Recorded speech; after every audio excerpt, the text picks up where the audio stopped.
61. Proof of God based on Galileo, principle of inertia. Setting.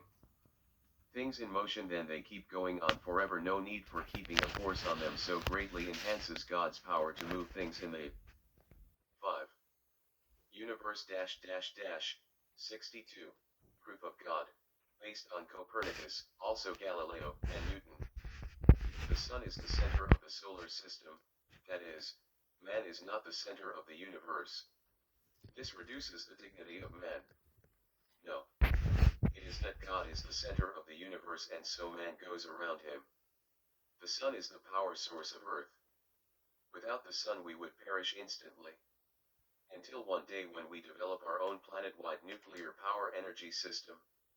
The Sun is where God channels his power to us in the form of electromagnetic radiation and gravity. If the Sun is the center of the universe, then it is more awesome that man goes around it than the Sun going around him. The Earth would still be at the center, i.e., the solar system would be the center. Anyway, the solar system is moving and may be en route to where paradise is 63. Proof of God, based on Einstein. E equals mc2. Matter has incredible energy in it. C equals 310 m/s. So we have incredible amounts of energy to last virtually forever without recycling or creating new matter. Since we expect to be immortal if God exists, he should be immortal also. We have chemical energy dynamite. We have nuclear energy fission or fusion. We believe that we can have matter/antimatter energy. These forms of energy increase in awesome magnitude from one to the next. So God won't run out of energy. Anyway, we propose a new cyclical theory of energy which states that energy is never consumed but only converted from one form to another. And then it comes back to its original form. So potential energy becomes kinetic energy, and vice versa. Mass just being more intense energy 64. Proof of God, unknown, author. The purpose of life. Why does the world exist? Technician. Proof of God. What effects would be in the world if God part was defective, i.e., something else existed or he didn't exist? So consider the world by removing God from it, atheism, and consider the world with God in it, theism, and see which one describes our world. E.g., miracles, prophecy, providence. We listed 6 or more purposes of life. Find them. Key 1 is to build paradise in afterlife. Mainly if God exists, then the world has a meaning or end, unlike by chance or if it existed from all eternity 65. Proof of God, unknown.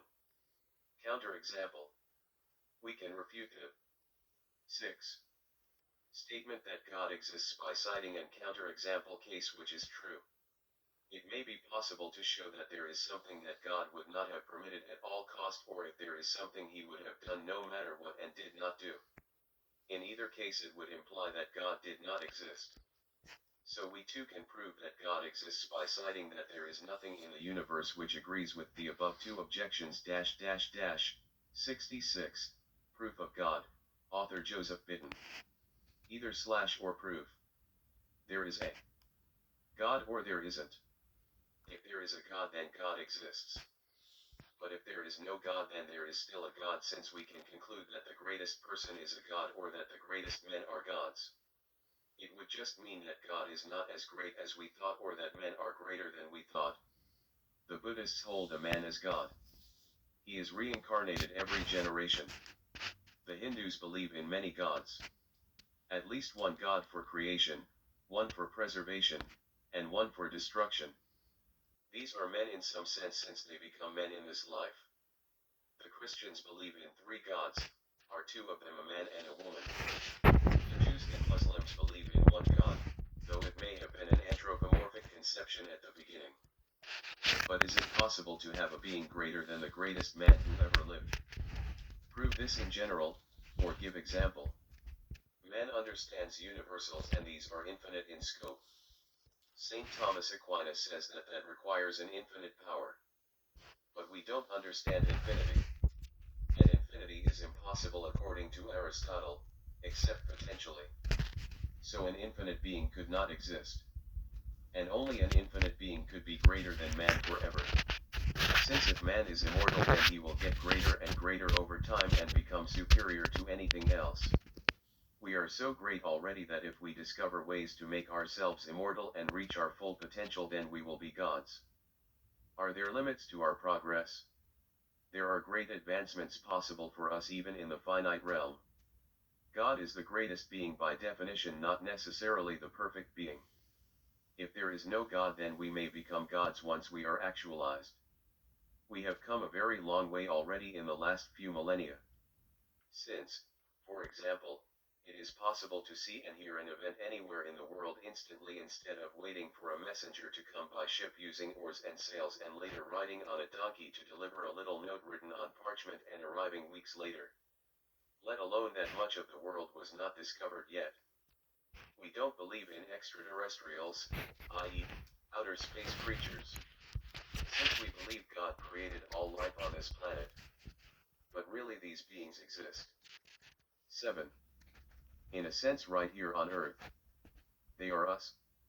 For despite popular belief, it is not true that we are all equal. Aristotle and Maimonides say we are not. But we will live all over the universe one day. And angels, which are people who used to live on Earth, may be in outer space from the time that they died. So prove whether there is a metamorphosis of man at death too, or that he can be reincarnated in the future. Since if man is immortal, then he is godlike. It is necessary to refute Aristotle, however. We just say, in passing, that to exist in time need not mean that you cannot be eternal. Being limited by time is okay, since time also is everlasting. 67. Proof of God, Maimonides. See created light. God can be seen by seeing some form of created light which reveals his presence. Though Maimonides did not accept this view, he did say that some people may or do believe in it. Like a holographic image. 68. Proof of God, unknown. Anthropomorphic proof of God. God can be proven to exist if 1. He is in the form of a man, or 2. He takes the form of a man. And in either case he lives among people and reveals his wisdom. 69. Proof of God, unknown, trail. Leave a record behind you showing where you have been or are going, so that those looking for you will find you. For example, a record of actions done in the past immortalized in nature of universe today. This may include the distribution of the stars or their motion or acceleration or their age. 70. Proof of God, unknown. Blockade. Know that God is present in the world somehow. Decide how. And decide where he is. Then block all access routes and see if he comes through. Blockade. 71. Proof of God, unknown.